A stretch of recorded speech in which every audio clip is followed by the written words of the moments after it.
Les défis de l'orientation après le baccalauréat et le BEPC. Ensuite, quel système universitaire face aux réalités du monde de l'emploi en Côte d'Ivoire? Mesdames, Messieurs, deux sujets sur lesquels nos consultants débattront afin de mieux éclairer votre lanterne à travers leurs différentes analyses ce soir. Bonsoir à vous et bienvenue dans Entre des News sur les antennes de Reflet TV, numéro 208 sur le bouquet et Canal+. Ce jour, j'ai le plaisir de recevoir Eric Bayala et Sylvain Debaï, tous deux journalistes, analystes. Bonsoir à vous, chers confrères. Bonsoir. Bonsoir. Alors, tout de suite, place au premier sujet. Les résultats du baccalauréat et du BEPC sont connus en Côte d'Ivoire. Je rappelle, le BEPC, c'est le brevet d'études du premier cycle. Alors, nous allons à chaque fois parler d'orientation bac, ensuite BEPC. Alors, une chose, c'est d'avoir l'examen, de réussir à son examen. Mais autre chose, c'est de savoir s'orienter. Eric Bayala. Oui, effectivement, je pense que c'est un défi majeur qu'après avoir été reçu à un des examens, soit le BEPC ou le bac, mais dans le cas précis, le bac, il va savoir pouvoir s'orienter, voir dans quelle filière on compte donc poursuivre ses études supérieures. Et comme vous l'avez indiqué, lorsque l'étudiant n'a pas suffisamment été informé ou renseigné sur les différentes filières qu'il entend lui-même faire, il se trouve que généralement ça crée des problèmes au niveau donc de la formation. Et c'est pour cela qu'il y a des services déjà appropriés pour apporter, si tu veux, beaucoup plus d'éclairage sur les différentes formations proposées et sur les différentes universités qui existent et les grandes écoles où ces différentes formations peuvent avoir lieu. Mais c'est le lieu également d'impliquer également aussi les parents et puis les dévanciers. Parce que quand vous avez déjà vos dévanciers, ils ont une expérience en la matière, ils peuvent donc contribuer essentiellement à pouvoir informer, à pouvoir orienter les jeunes qui viennent donc d'avoir leur examen. Alors, Sylvain Debaï, est-ce qu'aujourd'hui, le nombre d'élèves qui sortent des lycées et collèges est proportionnel aujourd'hui au nombre, à la capacité d'accueil dans nos universités publiques et privées? C'est une question assez problématique parce que vous savez que ça devient chaque année un problème pour les étudiants, pour les nouveaux bacheliers eux-mêmes, de pouvoir trouver un point de chute. Je veux parler d'établissement d'accueil parce que il y a souvent le constat qu'on fait, une sorte d'inadéquation entre le choix du bachelier et les filières qui sont proposées. Voilà, c'est-à-dire qu'il arrive que des bacheliers choisissent de faire, par exemple, génie civil. Et comme il n'y a pas suffisamment d'écoles qui offrent cette formation, ils vont se retrouver peut-être en gestion des ressources humaines. Un choix qu'ils n'avaient pas fait. Par contre, bon, ceux qui ont un peu plus de chance vont dans les filières qu'ils ont demandées. Je n'ai pas de chiffres à la matière, mais je crois que c'est une question qui pose effectivement un problème de capacité d'accueil. Vous voyez, dans le système d'enseignement supérieur que nous avons, il y a le supérieur public, qui est constitué donc des universités publiques et des grandes écoles publiques. Et nous avons également le supérieur privé. Voilà. Dans le supérieur privé, nous avons des établissements qui forment au BTS et une gamme d'universités privées qui forment soit à la licence 3 ou au master. Donc, quand on met tout cela ensemble, il y a toujours un problème. Vous savez que chez nous, l'État a concédé l'une de ses prérogatives, c'est-à-dire l'éducation, au privé. Donc le privé, lui, est vraiment d'un secours, mais aujourd'hui, il y a quand même quelques difficultés, parce qu'il faut que l'élève fasse la filière de son choix. Voilà. Moi c'est ça vraiment ma préoccupation. Alors, je reviens tout à l'heure. Éric Bayal, est-ce qu'il faut craindre la manière dont sont orientés les élèves aujourd'hui en Côte d'Ivoire vers l'université? Bon, je ne dirais pas qu'il faut craindre, mais le problème se situe à quel niveau? Parce qu'il faut reconnaître que nous sommes déjà, pour cette année 2024, à 117 266 candidats qui ont été admis, soit un taux de 34,17%. Et donc, ce qui va dire que l'État doit pouvoir trouver les ressources en termes de capacité pour pouvoir orienter afin d'assurer à tous ces admis-là, si vous voulez, des années académiques. Maintenant, quelles sont la disponibilité qu'offre l'État pour pouvoir absorber tous ces 117 000 en vue de leur fournir une bonne formation académique. Il faut saluer déjà le courage et la vision du chef de l'État qui, dans sa politique, est actuellement en train de construire déjà des universités. On en était peut-être à 3 seulement. Celle de Oufoué-Boigny, on avait Nagui Brogoua et puis l'université Lorignon-Guédé de Daloa. Et puis bon, de Boaké. Voilà. Et puis bon, depuis que le président Alassane est arrivé, on a eu les universités de Korogo, de San Pedro, de Man, de Bondoukou. Il y a l'université virtuelle également. Et puis, il y a incessamment la pose de la première pierre de l'université d'Odiné qui va se faire dans ces jours à venir. À côté donc, de toutes ces dispositions qui ont été prises par le gouvernement, il y a également le rapport que le gouvernement entretient avec le secteur privé en termes de formation. Et donc, tout ça mis ensemble, l'État se donne donc les moyens pour pouvoir garantir une affectation de tous ceux qui sont admis au bac. C'est de plus en plus le taux de ceux qui n'ont pas encore reçu d'orientation ou bien d'affectation est en train d'être considérablement réduit, pour ne pas dire qu'il n'existe plus, parce que l'État s'arrange toujours à faire en sorte que tous ceux qui sont admis au bac aient un terrain de chute pour continuer leur formation académique. Alors, Sylvain Debailly, qu'est-ce qui ne marche pas dans notre système et qui affecte l'orientation des élèves et va jusqu'à impacter, sinon pourquoi pas, leur vie? Non, on ne pose pas le problème en termes de ce qui ne marche pas. Parce que tout le monde le sait, il y a un déficit criard d'investissement, tant bien dans le secondaire que dans le supérieur public. Si l'État arrive, avec l'aide du privé, à orienter tous les élèves qui sont admis au BPC, il n'en est pas de même pour les étudiants, enfin, les bacheliers, voilà, ceux qui ont le bac sur toutes les séries, hein, bien entendu. Parce que voyez-vous, en cette année 2024, le défi est énorme. Il y a eu 343 000 candidats qui ont composé au bac et 117 266 ont été déclarés admis. Ce qui nous a donné le taux qu'on a vu, le 34%, qui, dit-on, est en progression de 2 points. Donc, a priori, l'État doit chercher à caser tous ces 117 266 admis. Mais il doit également chercher à maintenir dans le système les 200 et quelques qui n'ont pas été déclarés admis. C'est pourquoi je dis que c'est un défi. Parce qu'il faut tant bien s'occuper de ceux qui ont eu le bac et également s'occuper de ceux qui n'ont pas réussi au bac. Alors, on a 117 000. Est-ce que nos capacités d'accueil aujourd'hui peuvent absorber les 117 000?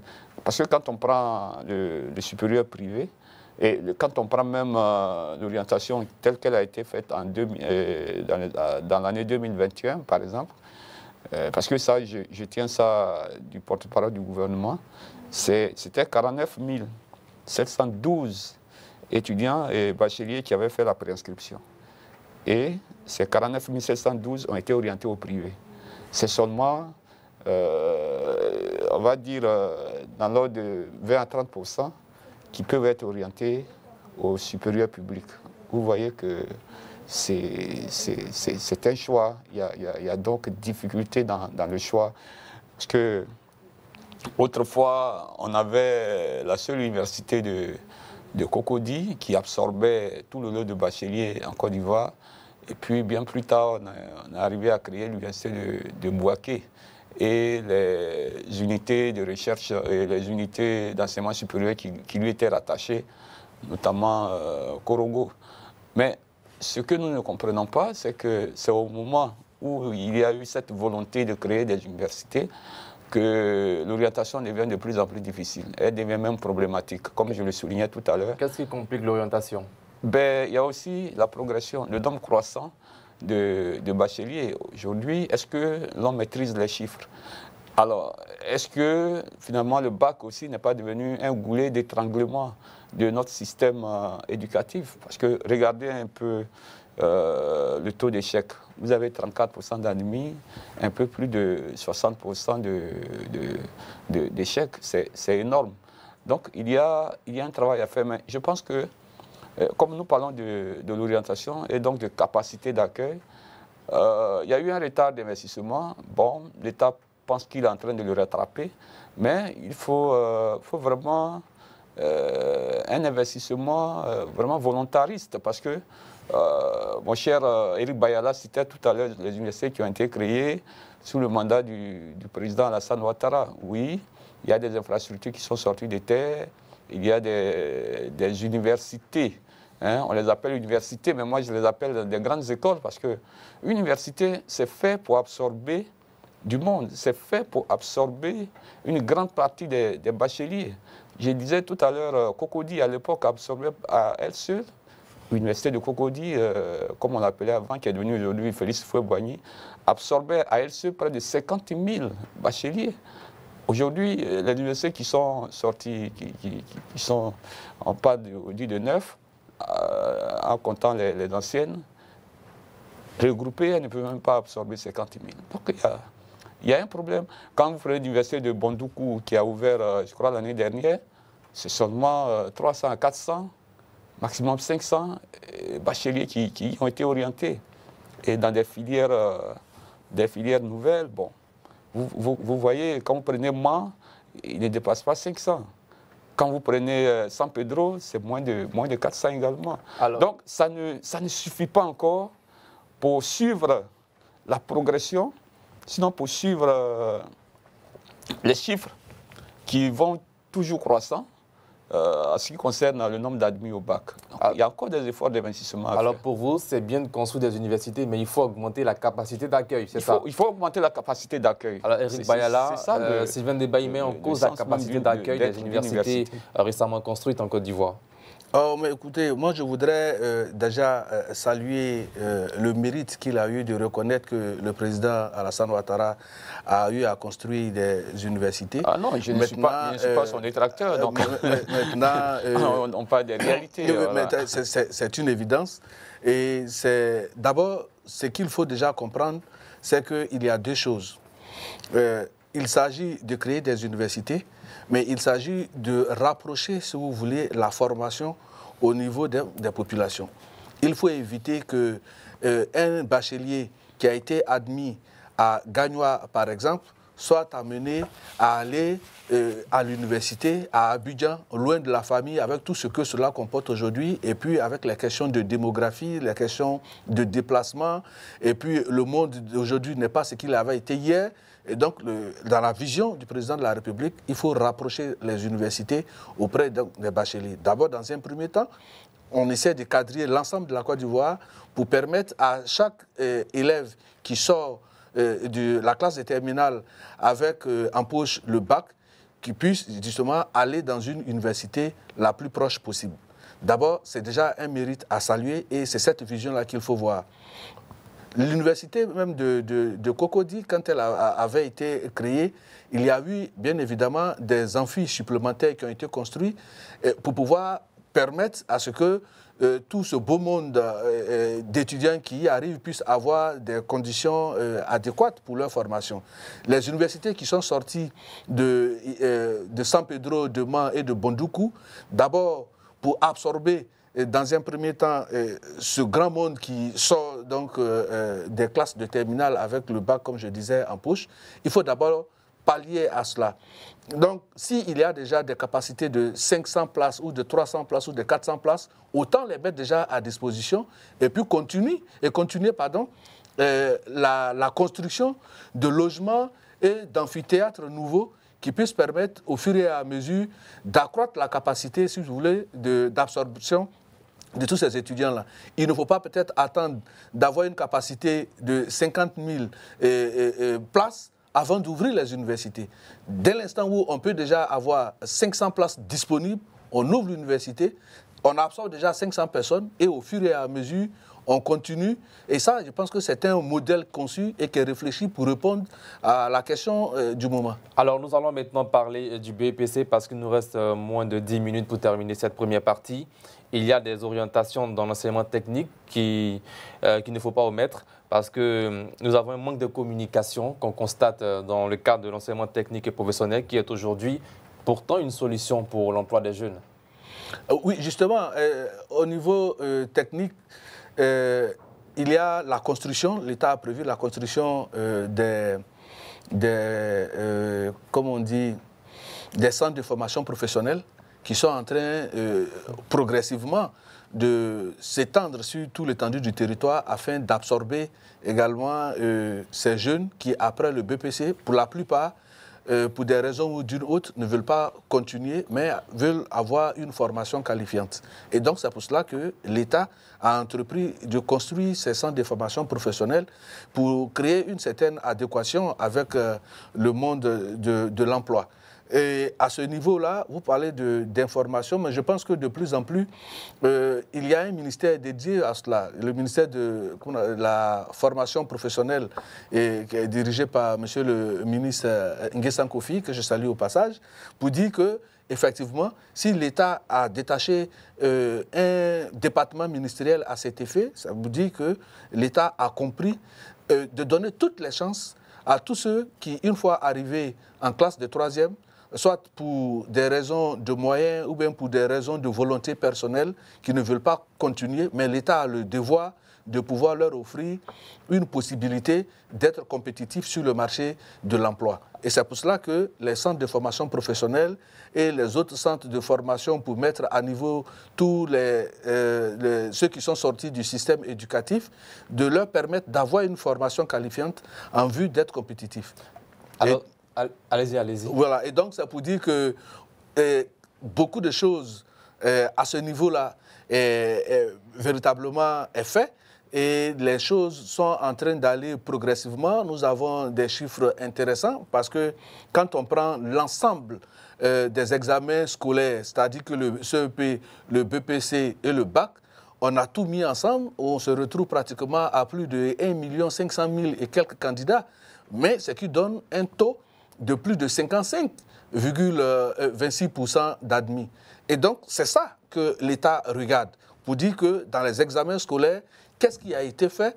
Mais aujourd'hui, on constate qu'il y a une nette progression, mais en même temps, il y a des circuits pour pouvoir absorber à tous les niveaux, à chaque palier d'évolution du système scolaire et ensuite académique, tous ceux qui rentrent dans le tissu de la formation préscolaire, scolaire et supérieure des institutions pour pouvoir les absorber en vue de leur donner une formation, chacun en ce qui le concerne. Alors, Sylvain Debailly, est-ce que quelque part, nos maquettes pédagogiques ne rendraient pas difficile l'orientation des élèves après le bac? Dans quel sens, à votre avis? C'est moi qui vous pose la question. Est-ce que, quelque part, les maquettes pédagogiques, c'est-à-dire le contenu de la formation que dispensent nos écoles, ne rendent pas quelque part difficile l'orientation des élèves? Peut-être que ces formations ne sont pas adaptées aux réalités du monde universitaire et de l'emploi également. Non, non, en principe, nous sommes dans un État organisé qui fait des études et qui fait de la planification. Et donc, les maquettes pédagogiques ne sauraient être un problème parce qu'en principe, la formation telle qu'elle est dispensée devrait s'adapter aux réalités de notre société moderne.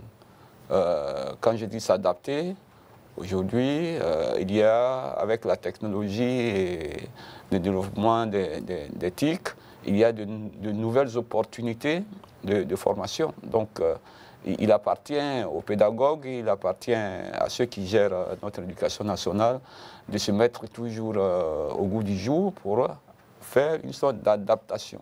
C'est pour cela qu'à la matière, la planification me paraît importante, parce que tout à l'heure nous parlions des universités qui n'arrivaient pas à absorber le maximum de bacheliers, mais justement, on arrive à une certaine stagnation. C'est vrai qu'il y a aujourd'hui une volonté de construire des universités, mais est-ce que les investissements tels que prévus vont pouvoir suivre?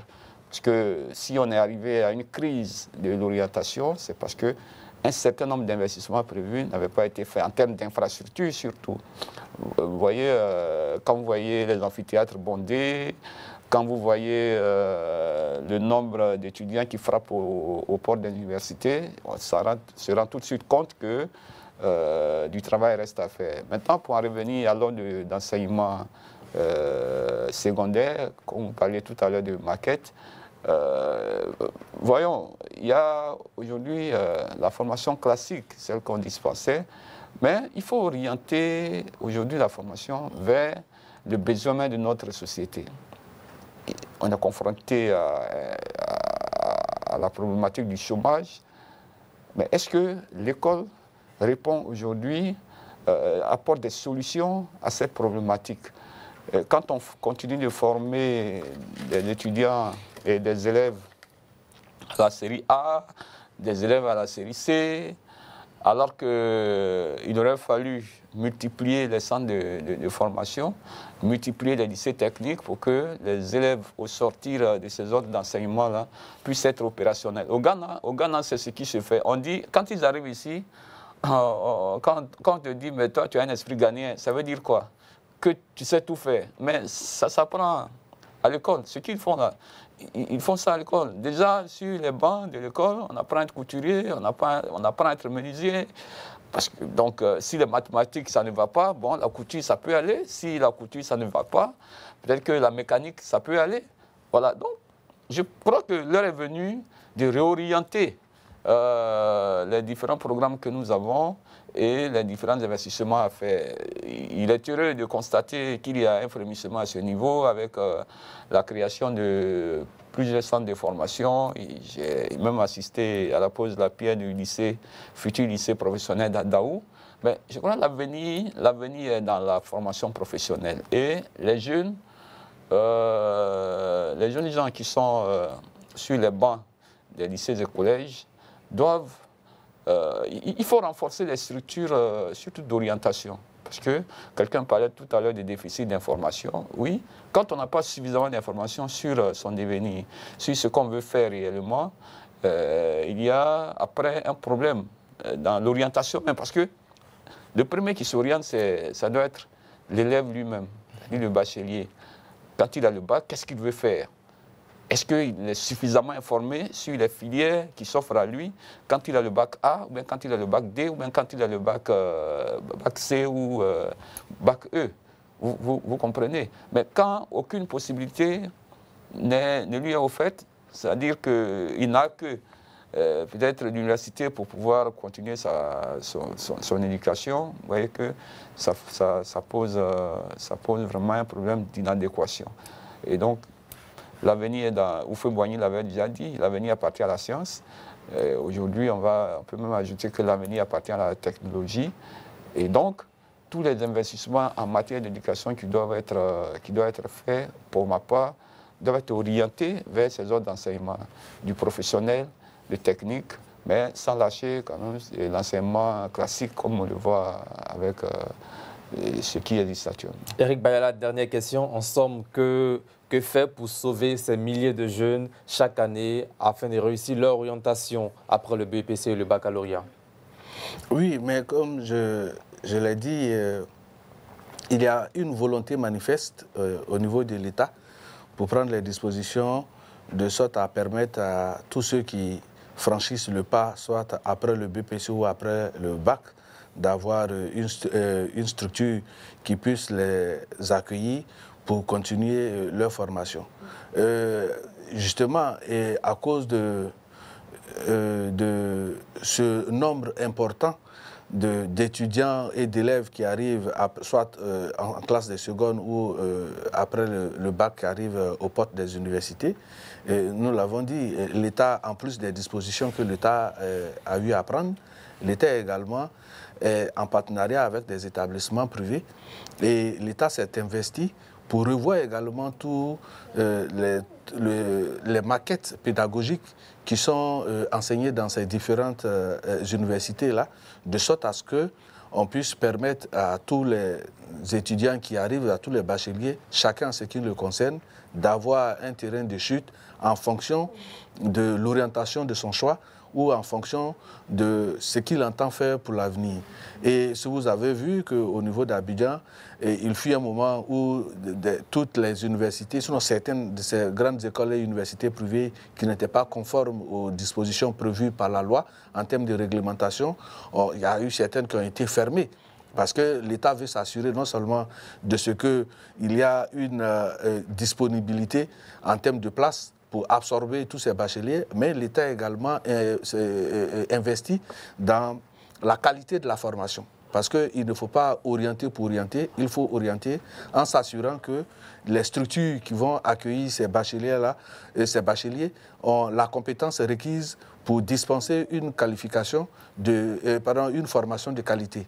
Et à ce niveau, je peux vous rassurer que, vous l'avez constaté également, de plus en plus, il y a que les étudiants, chacun en fonction de la filière qu'il a eu à choisir, on a des universités qui proposent aujourd'hui en termes de formation et, si vous voulez, des maquettes pédagogiques qui puissent leur permettre de recevoir chaque étudiant en fonction de la filière qu'il a choisie. Et ces universités sont en partenariat avec l'État de Côte d'Ivoire pour permettre à ce qu'il y ait une véritable synergie d'action en termes de formation et en termes d'enseignement académique au niveau de la pédagogie, de sorte à ce que les universités publiques et les universités privées soient adossées, si vous voulez, au même diapason pour que les années académiques soient les mêmes et que la formation qui y sont dispensées aussi bien dans le privé que dans le public soit des formations de niveau, de sorte à ce que quand vous avez fait une université publique ou une université privée, on ne sent pas de différence au niveau de la formation, mais que vous soyez compétitif pour le monde de l'emploi. Merci Eric Bayala. Mesdames, Messieurs, c'est la fin de la première partie de cette émission qui était consacrée au défi de l'orientation après le BEPC et le baccalauréat. Nous allons marquer une courte pause pour la réclame publicitaire. On revient juste après pour la seconde partie de l'émission. Voilà, de retour en plateau pour le second sujet de cette émission. Quel système universitaire face aux réalités du monde de l'emploi en Côte d'Ivoire? Première question, Eric Bayala. Est-ce que vous partagez l'avis de ceux qui estiment qu'il y a un déphasage entre le monde de l'emploi et le système universitaire ivoirien?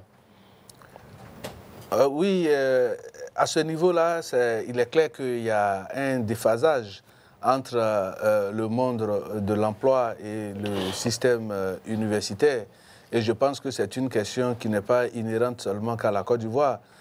Parce que quand on regarde la problématique des ressources humaines qui constitue le monde des affaires, c'est une question transversale qui, aussi bien qu'il s'agisse du monde de l'agriculture que du monde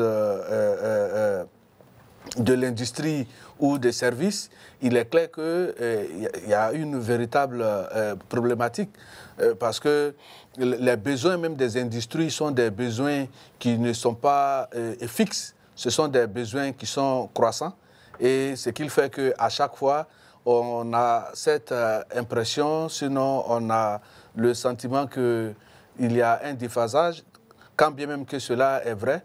Mais il faut reconnaître aussi qu'il y a des efforts qui sont faits. Il y a des efforts qui sont faits, c'est-à-dire adapter les curricula des différentes formations aux besoins donc, du marché de l'emploi. Il y a des universités, des grandes écoles, c'est bien beau. Sylvain Debailly, quelle est votre analyse du contenu des formations dispensées dans nos universités? Oh, vous savez... nous avons, à partir d'un moment donné, l'État avait pris une option, c'est-à-dire celle de l'obligation de former, mais pas l'obligation d'employer. Je crois que tout le drame que nous avons aujourd'hui vient de là, parce que finalement, bon, l'étudiant qui arrive dans une université, bon, se forme librement. Vous avez donc les filières traditionnelles, le droit, l'économie, histoire, géographie, et j'en passe. On forme en masse. Et après, bon, on se trouve à un moment donné face à une multitude de diplômés qu'on ne sait même plus où caser. Vous voyez, de sorte que on a pensé que, à un moment donné, que c'était le système universitaire et donc il fallait le réformer. Donc, aujourd'hui, on est parti donc d'un système de moyenne pondérée, on est arrivé au système des unités de valeur, puis aujourd'hui à ce qu'on appelle le système LMD, licence, master, doctorat. Les gens ont pensé que ce système-là pouvait s'appliquer ici parce qu'il donnait plus de flexibilité et il permettait à l'étudiant d'être réparti entre les études et puis la recherche d'un premier emploi. Mais tout cela, on a essayé, mais on n'est pas encore arrivé au résultat escompté. De sorte que chaque année, vous avez une multitude d'étudiants qui sortent avec la licence, d'autres avec le master. Et vous avez vu, vous avez suivi ici en Côte d'Ivoire ce qu'on appelle la crise du doctorat. C'est ça. Voilà, tout cela vient de là. C'est-à-dire aujourd'hui des gens qui ont le doctorat en histoire, qui ont le doctorat en allemand, qui ont le doctorat en anglais. Et puis bon, on ne sait pas ce qu'il faut en faire.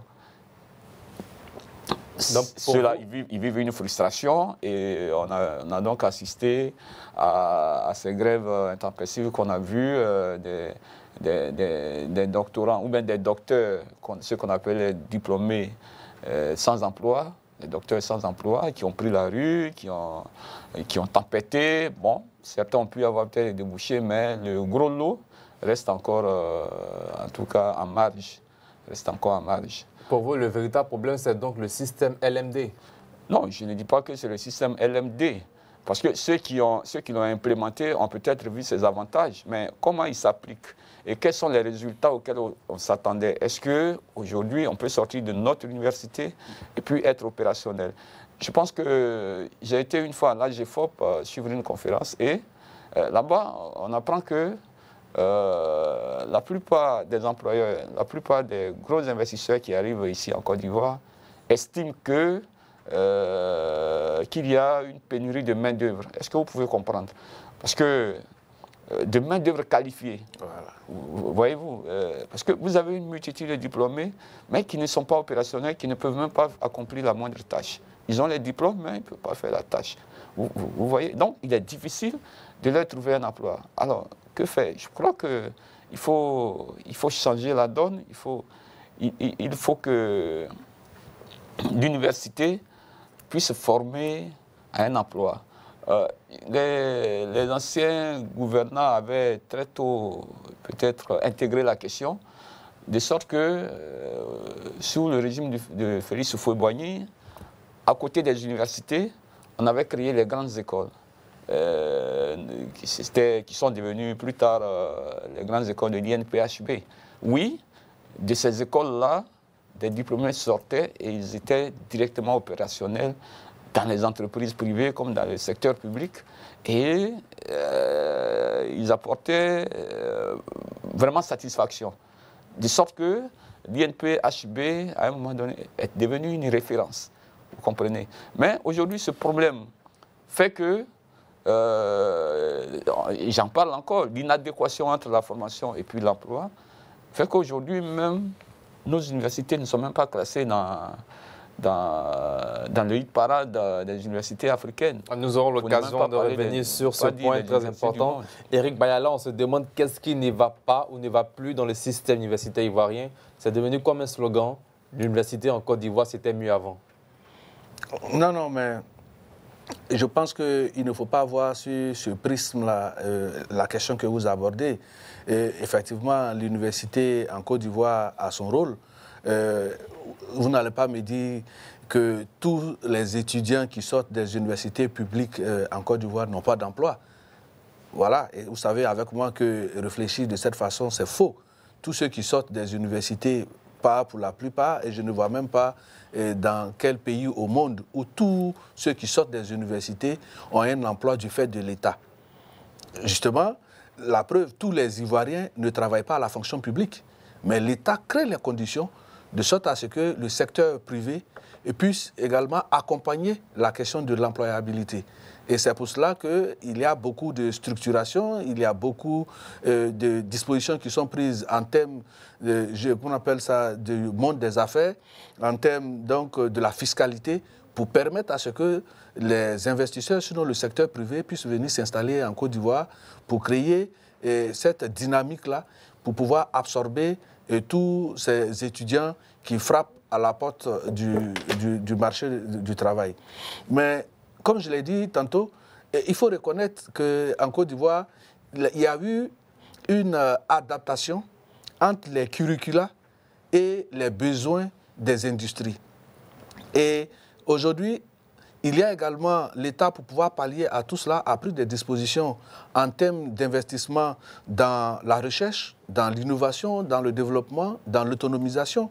Mais vous savez également que le monde de l'industrie est basé sur des données technologiques qui sont en perpétuelle mutation. Donc, ce qui fait qu'aujourd'hui, vous avez l'autonomisation, vous avez la robotisation, qui sont des données, et la technologie, qui sont des données aujourd'hui sur lesquelles marchent nos industries pour la plupart. Et donc, toutes les formations qui ont été peut-être acquises hier, mais avec l'évolution de toute cette donne technologique dont je viens d'en parler, je trouve que pour la plupart de certaines formations, elles deviennent caduques avec le temps. Et donc, il faut une mise à niveau, il faut donc des stages de perfectionnement, il faut des renforcements des capacités, des formations en continu. Et c'est ce que l'État de Côte d'Ivoire est en train de faire. Adapter non seulement les curricula aux besoins des entreprises, chercher à accroître les capacités de la main-d'œuvre en perfectionnant d'abord la main-d'œuvre qui existe. Et ensuite, dans le premier sujet, nous avons parlé des questions des centres de formation professionnelle. Les questions des centres de formation professionnelle, justement, c'est pour permettre déjà, à partir de la troisième, pour permettre à tous ceux qui ne veulent pas continuer d'avoir une formation qualifiante, mais qui répondent bien évidemment au marché de l'emploi. En faisant tous les grands investissements que nous avons connus, je prends un exemple au niveau du BTP. Avant, on n'avait pas d'ingénieurs pour la construction de nos routes, il y en avait, mais pour les ponts dont on vient de voir la beauté, mais il y a la main-d'œuvre ivoirienne qui se frotte donc à toute cette compétence d'ingénieurs venus de l'extérieur, qui permet qu'aujourd'hui, après tout ça, les Ivoiriens eux-mêmes seront à même, si vous voulez, de prendre la relève. Et les questions de maintenance de ces grandes œuvres, de ces grands ouvrages, de ces infrastructures-là, sont assurées pour la plupart des Ivoiriens qui ont acquis cette compétence et qui sont capables de pouvoir mener à bien, si vous voulez, les besoins donc, du marché en ce moment. Donc, effectivement, l'État a compris cette question et elle s'est alignée, elle s'est mise au goût du jour pour pouvoir permettre donc une bonne formation adéquate avec non seulement les curricula, mais aussi, en faisant la mise à niveau des curricula, mais en prenant en compte également les besoins des industries. Les besoins des industries continuent d'être des besoins croissants parce que le monde de la technologie et de la numérisation des données font que ce sont des besoins qui sont en perpétuel mouvement, en perpétuelle mutation. Or, hier, les compétences acquises par les étudiants en termes de formation, il y avait un type d'emploi, mais maintenant, avec l'industrialisation qui va à grande vitesse, avec les besoins de pouvoir répondre aux exigences de la société, ça fait que les industries sont obligées d'investir dans la recherche technologique et cette recherche-là doit être accompagnée d'une main-d'œuvre qualifiée. Est-ce que pour vous, les jeunes qui sortent des universités en Côte d'Ivoire n'ont rien envié à ceux qui viennent d'ailleurs? Ah oui, mais justement, en termes de formation, ne pensons pas que le meilleur est forcément ailleurs. Ne pensons pas que forcément que le meilleur est ailleurs. On ne l'a pas dit, c'est une question. Voilà, justement, mais cette question, si vous la posez, c'est qu'elle est adossée justement à un intérêt particulier. Parce que certains y pensent comme bon, toi. Oui, certains, jamais on ne saurait faire l'unanimité sur des questions nationales en termes de formation. Parce que les pourfendeurs de la République diront que les classements, ou bien ce que nous faisons, nous sommes les derniers de la classe, ceci, cela. Bon, on respecte les opinions des uns et des autres, même s'ils ont décidé de pouvoir regarder, je ne sais pas dans quel tableau. Mais une chose est sûre, on ne peut pas dire aujourd'hui que les étudiants qui sortent de nos universités, sinon de nos unités de formation, ne sont pas aussi performants que ceux venus d'ailleurs. À preuve, vous avez vu que nos étudiants qui sont sortis de nos universités formés ici et qui sont recrutés par le BNET vont vendre leur expertise dans d'autres pays. Mais tous ces étudiants, ces ingénieurs qui vont vendre leur expertise dans les autres pays n'ont pas étudié ailleurs. Ils ont étudié en Côte d'Ivoire. Donc c'est pour dire que nous avons la formation, nous avons la compétence, nous avons l'expertise, nous avons le niveau requis pour vendre au mieux et mettre, j'allais dire, à tous les niveaux, la compétence des étudiants ivoiriens. Sylvain Debailly, la Côte d'Ivoire n'a rien envié aux autres pays en termes de formation universitaire. Non, vous savez, de toutes les façons, la formation, elle est universelle. Elle est universelle.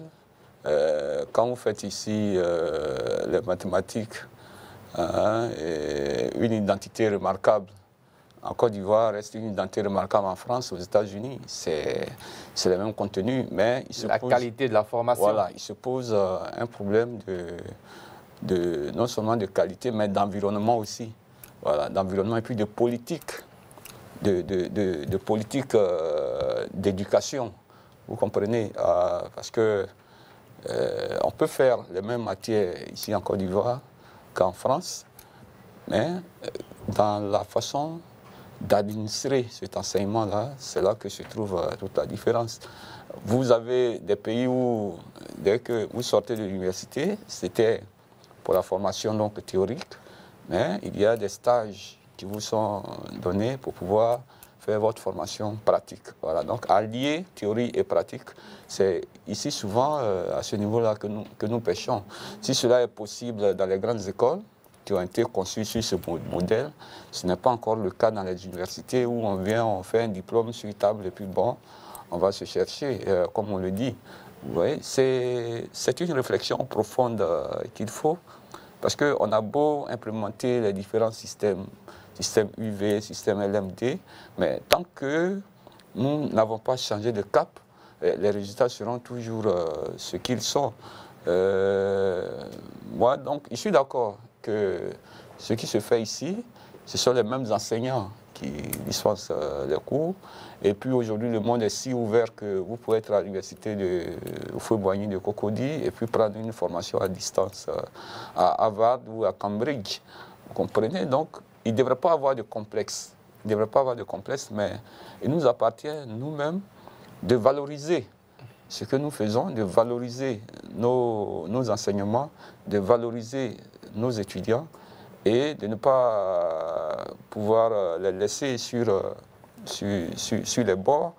Parce que ce qui est gênant encore, c'est que quand il y a un emploi qui est disponible, l'étudiant qui est formé en Côte d'Ivoire, quand il vient postuler, il sera toujours en compétition avec ceux venus de l'extérieur. Et très souvent, c'est ceux qui vont venir de l'extérieur là qui vont rafler la mise. C'est ça aussi la réalité. C'est pourquoi il faut travailler à la compétitivité de nos établissements d'enseignement supérieur. Vous comprenez, quand dans la plus vieille université, la plus ancienne des universités, qui est celle de Cocody, il y a du travail qui se fait là-bas, certainement, mais il n'est pas assez.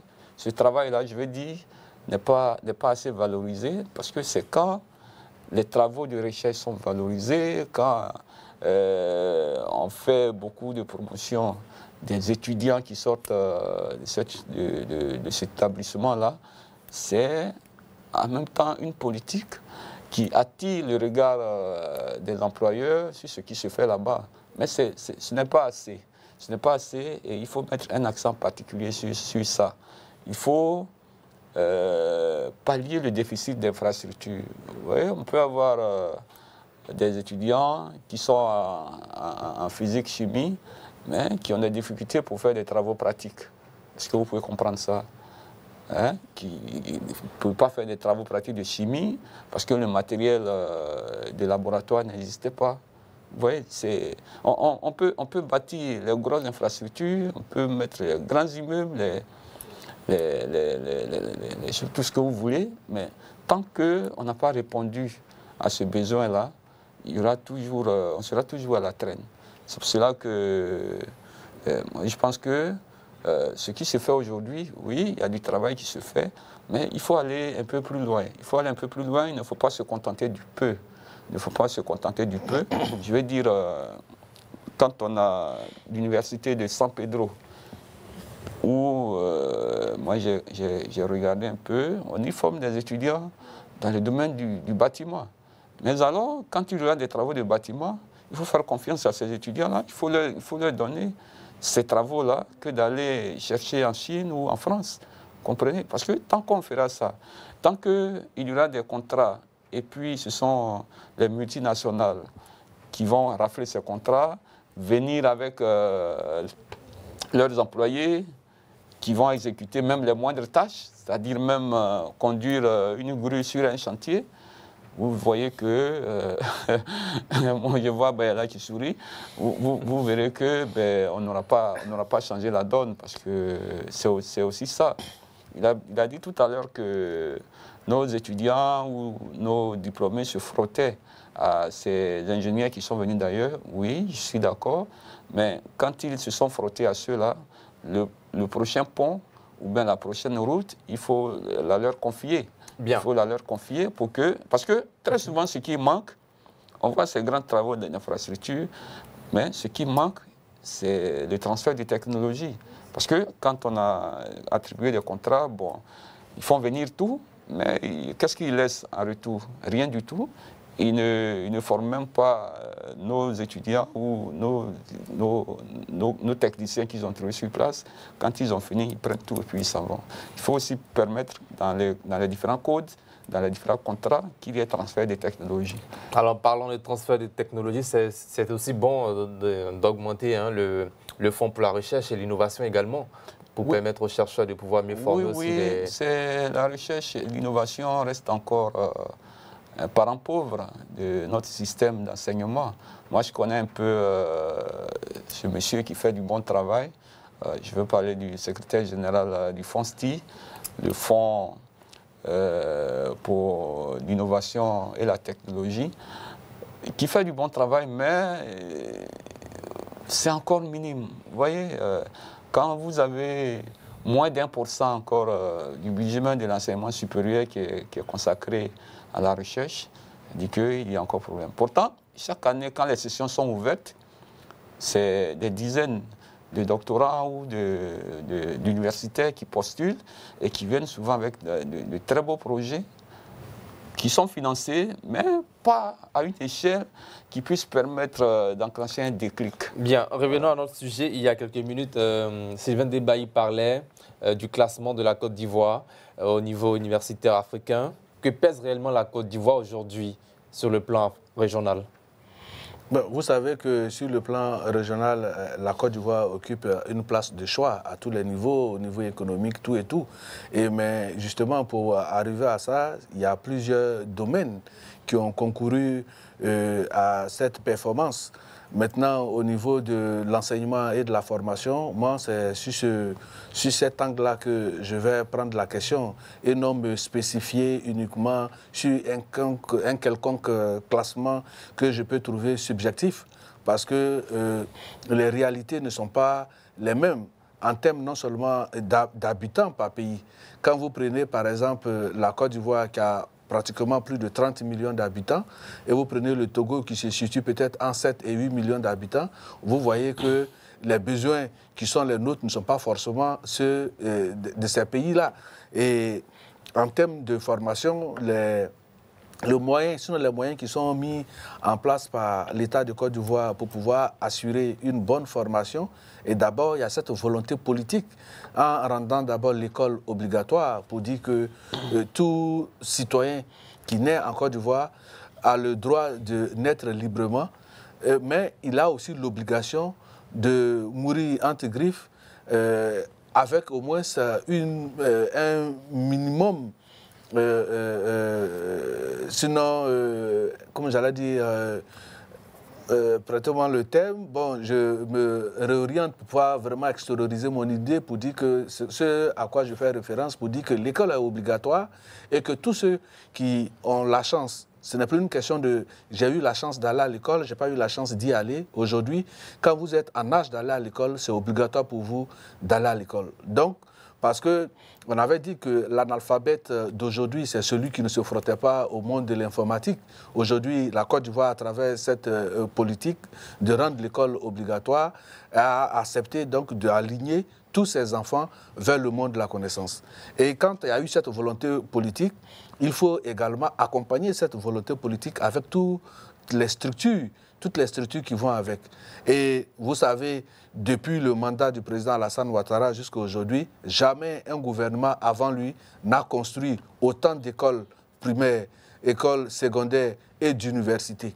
C'est pour dire qu'il y a une véritable fusion idéologique et de volonté entre la politique de pouvoir accorder les chances aux enfants de Côte d'Ivoire d'aller à l'école et les infrastructures qui vont avec. Mais en même temps, quand vous regardez dans le rôle régalien de l'État, la formation, sinon l'éducation, occupe une place de choix, mais il y a également deux chantiers. Ce qui fait qu'aujourd'hui, on a l'impression que rien n'est fait, c'est le retard accusé par la Côte d'Ivoire. Si après Houphouët-Boigny, tous les régimes avaient fait comme ce que Alassane Ouattara est en train de faire, c'est sûr que nous ne serions pas arrivés là. Et donc, il y a un retard du fait des politiques qui ont succédé à la gouvernance du président Alassane Ouattara. Donc, aujourd'hui, il faut investir non seulement pour rattraper un tant soit peu le passé, mais mettre également à niveau, si vous voulez, les infrastructures pour répondre aux besoins du moment. Donc, c'est un travail colossal qui est en train d'être entrepris par le gouvernement. Je pense qu'il faut avoir l'honnêteté et le mérite de reconnaître qu'il y a un travail qui est en train d'être fait, mais nous n'allons pas sortir de l'ornière comme si on sortait d'un rêve. Une chose est sûre, pour ne pas être utopique sur les bords, le travail est en train d'être fait. Nous y allons crescendo, mais avec une volonté manifeste, de sorte à ce qu'à terme, on puisse répondre à un certain nombre de résultats qui puissent nous mettre, j'allais dire, d'accord avec les exigences du moment. Mais malgré tous ces faits que vous avez énumérés, la Côte d'Ivoire n'est toujours pas une référence en Afrique en termes d'éducation et même d'enseignement supérieur. Oui, non, ne voyez pas, ça dit que...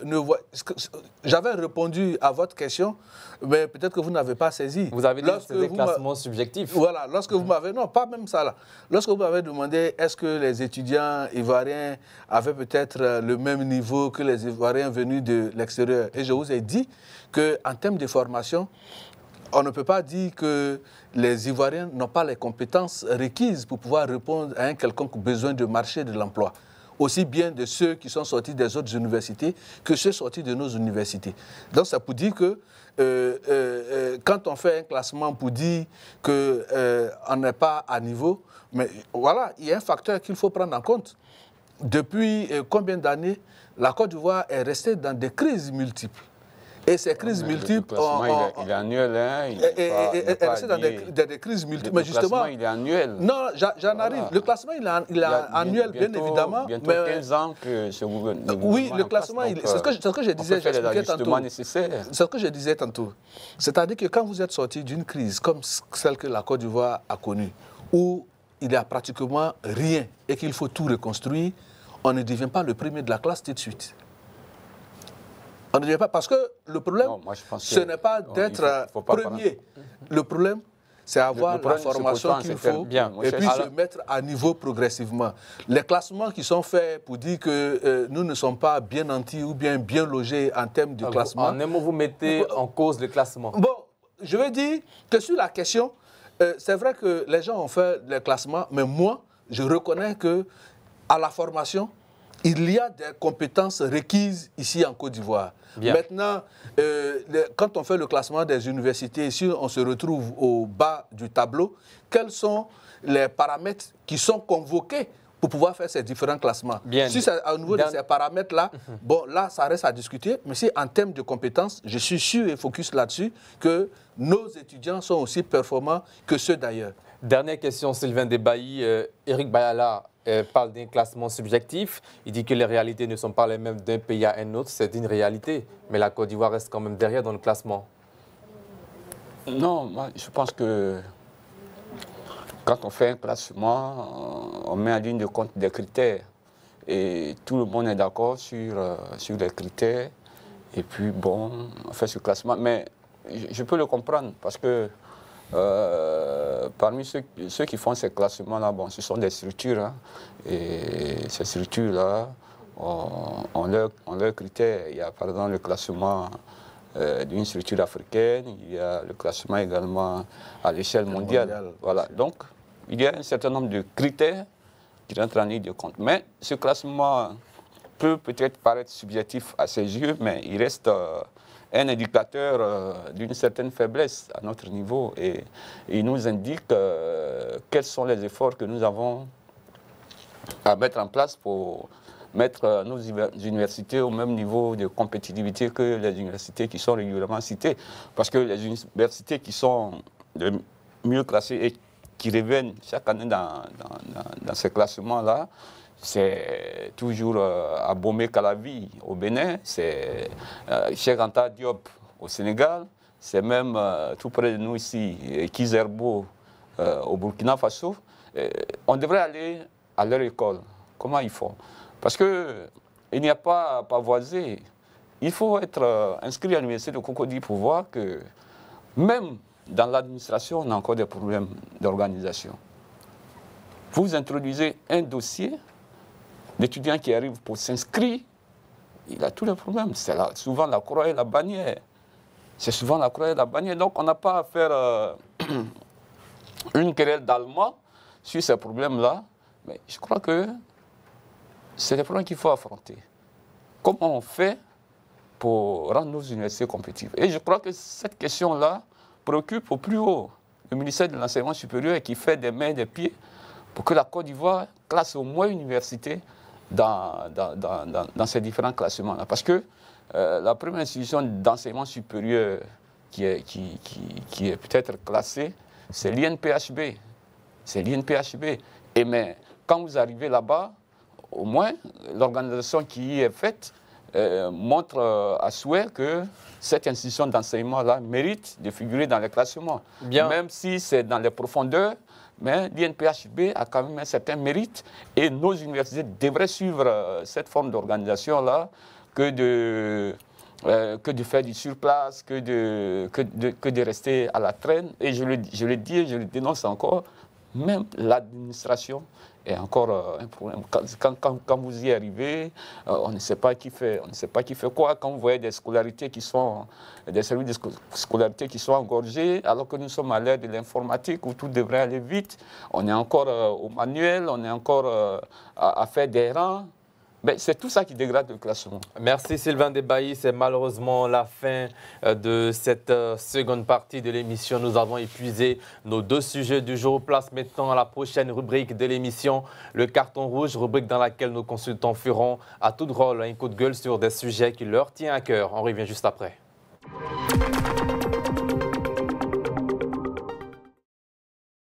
Voilà, le carton rouge, c'est maintenant avec Eric Bayala puis Sylvain Debailly. C'est parti.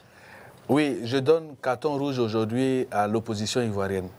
Okay. Je donne carton rouge à l'opposition ivoirienne parce que c'est vrai que l'opposition ivoirienne est dans son rôle, mais ce serait vraiment plus intéressant qu'à un moment donné, l'opposition se rende compte de ce qui est fait en Côte d'Ivoire par le gouvernement en place. Ce n'est pas peut-être en le reconnaissant qu'ils n'auront pas, ils seront plus crédibles. Bien au contraire, ça va renforcer leur crédibilité et dire que c'est une opposition qui est une opposition participative parce qu'il faut s'opposer et faire des propositions concrètes. Mais quand vous entendez l'opposition ivoirienne, c'est-à-dire sur tous les tableaux, le gouvernement de Côte d'Ivoire a failli. Or, nous sommes bien dans un pays où tous ceux qui constituent les partis politiques les plus majeurs de notre pays ont eu leur temps de gouvernance.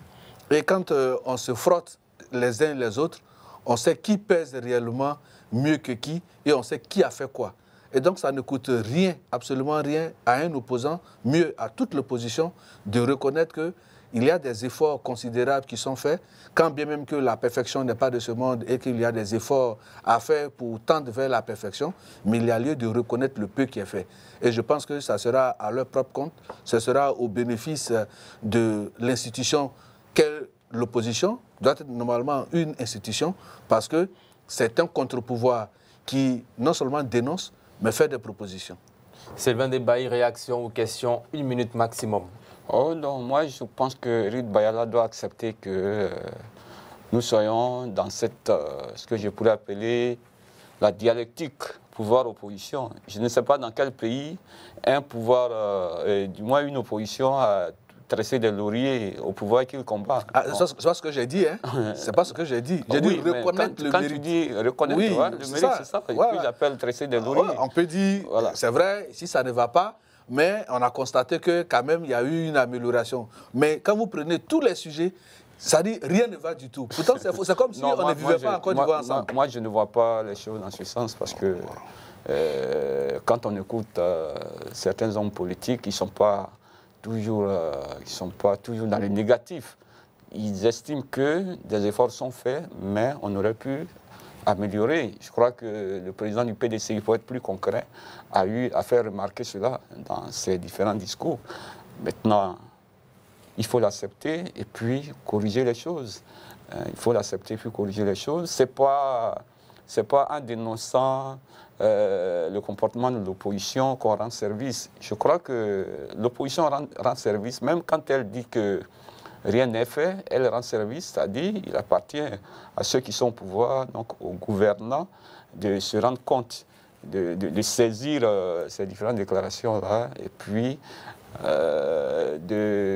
d'impulser encore davantage la politique de gouvernance qu'il mène. Voilà. Bien. Donc, ça relève de la simple dialectique et puis il faut l'accepter. Le temps qui vous est imparti est arrivé à son terme. À vous maintenant de faire votre carton rouge face à nos téléspectateurs. Oui, moi, je voudrais me permettre d'adresser ce carton rouge à la SOTRA, la Société des transports abidjanais. Oui, voici une compagnie, une société de transport, oui, qui fait des efforts, qui a fait des investissements importants ces dernières années pour avoir du matériel roulant, des bus neufs et tout. C'est agréable à voir. Mais au niveau du service, je crois qu'il y a encore des efforts à faire. Très souvent, on est amené de voir que dans les stations de bus, il y a des lorats qui sont dressés et puis pendant ce temps, des bus sont alignés et qui attendent une certaine heure pour pouvoir démarrer. Je crois que nous sommes dans une dynamique concurrentielle, donc la SOTRA devrait faire tous ses efforts pour pouvoir prendre sa place dans le transport des Abidjanais. Cette façon de procéder peut décourager une certaine clientèle. La SOTRA devrait faire en sorte que les embouteillages que nous observons dans le Grand Abidjan ici puissent trouver une solution en offrant des services performants, en offrant des services qui puissent attirer les Rit Bayala, qui vont pouvoir laisser leur véhicule à la maison et puis prendre un bus de la SOTRA. Il faut arriver à cela parce qu'ailleurs ça se fait. Il faut que la SOTRA performe encore ses services et ne pas se moquer de sa clientèle.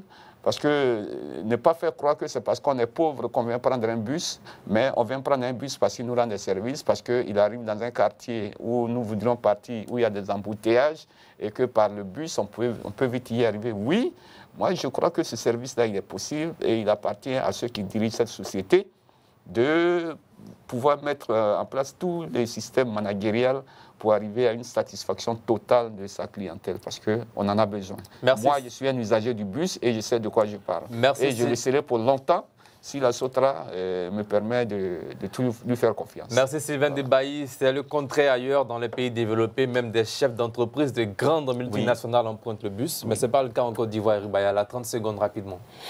Oui, mais c'est qu'il a dit des choses qui sont vraiment intéressantes, mais en même temps, il y a l'indiscipline également même des citoyens. Ah.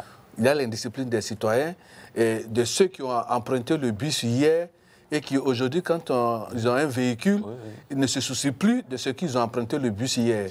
Il y a des couloirs que l'État a prévus pour permettre au bus de circuler et d'aller rapidement.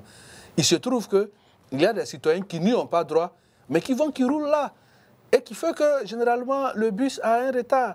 Et puis, à côté de cela, il y a la politique de transport même comment on appelle ça, des Abidjanais. Et quand vous arrivez à une gare, par exemple, et que vous voyez qu'il y a du monde et qu'il y a des bus qui sont stationnés, qui attendent 1 heure de départ, logiquement, on doit pouvoir peut-être évaluer. Hein. Mais ce que vous remarquez, c'est que quand on arrive à une gare, par exemple, de la SOTRA, il y a certains véhicules, des bus qui sont là, et il y a des passagers qui attendent. Parce qu'on se dit, non, il faut qu'à telle heure, le bus doit décoller. Mais il faut qu'on fasse une inversion, si vous voulez, des valeurs. Permettre à ce qu'à chaque fois qu'il y a du monde, un bus puisse décoller. Justement. Et on fait décoller les bus en fonction des destinations des personnes qui sont présentes. Non seulement ça fait gagner en efficacité, mais ça va crédibiliser, ça va donner du crédit également à chose qu'on appelle ça, à la SOTRA. Et la SOTRA pourra être mise, si vous voulez, en avant.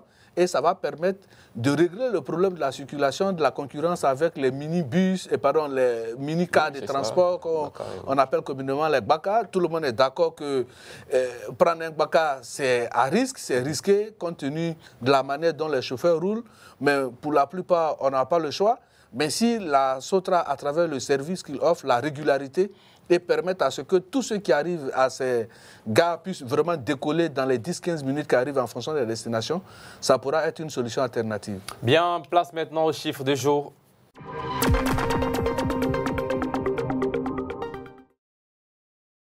Chers téléspectateurs, chers consultants, le chiffre du jour, c'est 1 400 000 tonnes. Qu'est-ce que ça vous dit? 1 400 000 tonnes de cacao? Moi, j'allais dire de anacarde. Non, pas du tout.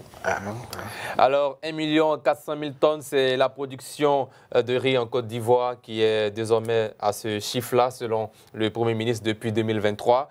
Le Premier ministre Begré Mambé-Robert a présidé cette semaine, le 8 juillet, lundi passé, une table ronde des partenaires techniques et financiers pour le financement de la stratégie nationale de développement de la filière riz SNDR 2024-2030, destinée à assurer la couverture des besoins nationaux en riz, de qualité, en quantité et des prix accessibles. Le chef du gouvernement a rappelé que la production nationale est passée de 550 000 tonnes en 2011 à 1,4 million de tonnes en 2023, assurant que la Côte d'Ivoire a un potentiel de production estimé à 3 millions de tonnes pour une consommation d'environ 2,4 millions de tonnes. Alors la première question pour Eric Bayala, le constat est clair, la Côte d'Ivoire n'est pas autosuffisante en riz. Oui, ça c'est clair. C'est clair, la Côte d'Ivoire n'est pas autosuffisante en riz. Et ça, on ne peut pas s'en cacher. Et pourquoi jusqu'à maintenant?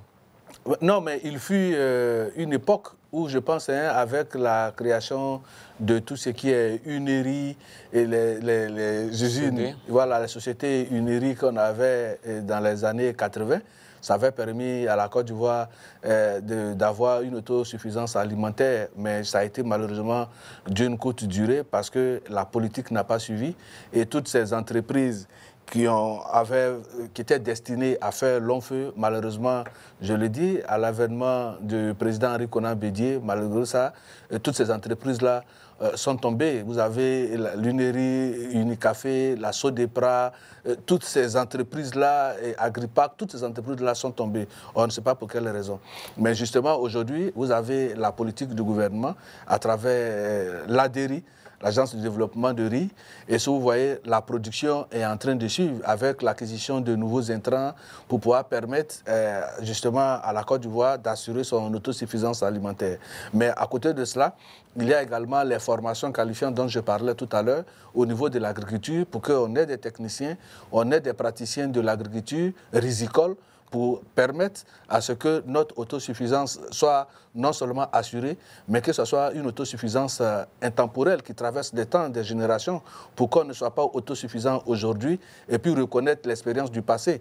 Mais je pense que c'est pour adresser toutes ces questions-là de façon technique et de façon avertie que le ministère d'État, le ministère de l'Agriculture, à travers donc sa politique, a permis de créer des structures non seulement d'encadrement, de formation, mais de recherche également et de partenariat avec l'extérieur pour permettre à la Côte d'Ivoire d'être autosuffisante en riz, mais de produire du riz de qualité, aussi bien du riz irrigué que du riz pluvial.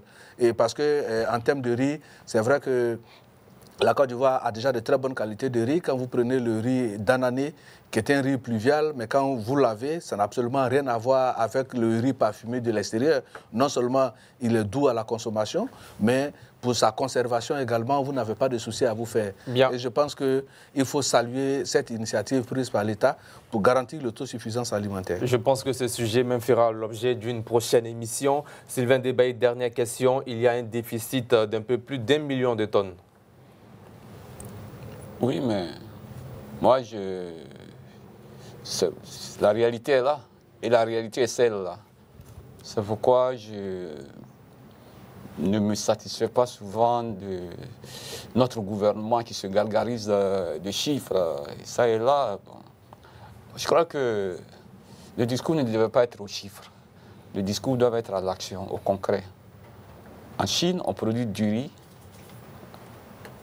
On en consomme localement, on exporte des surplus. Au Vietnam, on produit du riz, on en consomme sur place, on exporte le surplus. En Indonésie, en Inde. Allons-y à ces écoles, que de nous gargariser de chiffres et tout ça. Vous produisez du riz en Côte d'Ivoire, mais où? Moi, quand je prends l'axe Abidjan-Gagnoa, quelques vastes bas-fonds que je vois, à part l'enclave de Tia-Salé, je ne vois pas où on produit ce riz qui va jusqu'à 1 400 000 tonnes. Je crois qu'à un moment donné, il faut inverser les tendances. Il faut aller dans le plus concret. Le gouvernement a créé peut-être les agropoles au nord, mais il faut aller au plus concret. Je crois que l'État doit apporter l'aide là où il faut. Moi, je suis allé au nord de la Côte d'Ivoire. Je me suis étonné agréablement que dans ces zones-là, on produit du riz pluvial. C'est à ces paysans-là qu'il faut apporter de l'aide. C'est à ces paysans-là qu'il faut fournir des engrais. Et eux, ils feront du concret. Eux, ils feront du résultat. Que de voir dans nos supermarchés, il a évoqué tout à l'heure le riz d'Anané, que je connais bien. Allez-y dans nos supermarchés et puis demandez le kilo de ce riz.